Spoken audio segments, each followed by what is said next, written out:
রাতের আঁধারে দক্ষিণ জেলার সাবরুম মনুবাজারের গোয়াচাঁদ এলাকায় গাড়ি বোঝাই করা অবৈধ রাবার আটক করল রাবার অ্যাসোসিয়েশনের কর্মকর্তা সহ বৈধ রাবার ব্যবসায়ীরা। বৈধ রাবার ব্যবসায়ীদের মুখ থেকে শোনা যায় দীর্ঘদিন যাবৎ নাকি এরূপ অবৈধভাবে কিছু অসাধু ব্যবসায়ী সরকারের চোখে ফাঁকি দিয়ে যাচ্ছে দিবারাত্রি।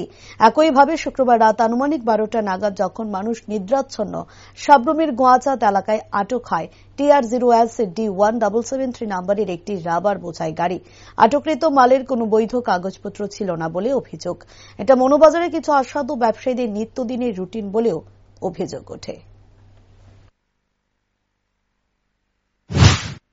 অ্যাকচুয়ালি আজকে অনেক বছর ধরে চলছে কয়েকজন অসাধু ব্যবসায়ী মনুবাজারের মধ্যেই। কি নাম এদের? এদের নাম এখানে ঠিকভাবে জানতে ওখানে বলছি না, কারণ এখানে কোনো হয়নি, দোষী সাব্যস্ত হয়নি, ওদের নাম বলছি না। এখানে আপনাদের কাছে কি প্রমাণ আছে?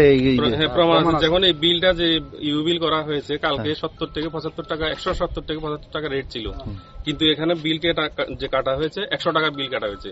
এটা কোনো ধরনের সম্ভব নয়। আর আমরা যে ঘর থেকে মালটা উঠানো হয় ওই নামেই বিল হয়, শিপ টু ত্রিপুরার বা অন্য স্টেটে যেখানে এই ধরনের। এটা কিন্তু ইউআরপি করা হয়েছে, যা অবৈধ। ইউআরপি মানে যে কোনো লোকের নামে যে কোনো সময় দেওয়া যেতে পারে। এতে করে ইনপুট ক্রেডিট এই অসাধু ব্যবসায়ীরা অন্য রড সিমেন্টে ইনপুট ক্রেডিটগুলো এখানে ঢুকিয়ে সরকারের লক্ষ লক্ষ কোটি টাকা আত্মসাৎ করার একটা ফন্দি। এতে করে আমাদের রাবার ডিলার যারা আছে তারাও ক্ষতিগ্রস্ত, সরকার তো অবশ্যই ক্ষতিগ্রস্ত। এখানে বিল প্রথম বিল যেটা করা হয়েছে 11টা 5-এ, এটা যখন পুলিশ গাড়িটা যখন সিজ করছে, সিজ করার কিছুক্ষণ পরে 12টা 36-এ আবার আর একটা বিল হয়েছে, সেম মাল সেম গাড়ি, কিন্তু তখন মা কাজল রাবার নামে একটা বিল হয়েছে, মাজাল নামে দীপঙ্কর দেবনাথ। তো শিওর কোন একটা ঘটনা দীপঙ্কর দেবনাথ জড়িত থাকতে পারে। প্রথম হচ্ছে শিবরঞ্জন সাহা বা কি জানি না, কিছু লেখা নেই। শিবরঞ্জন সাহা ত্রিপুরা সাবরুম শুধু লেখা আছে। আর এরপরে হয়েছে জিএসটি নাম্বারটা আমরা সবকিছু দিয়েছে মা কাজল রাবার দীপঙ্কর দেবনাথের নামে।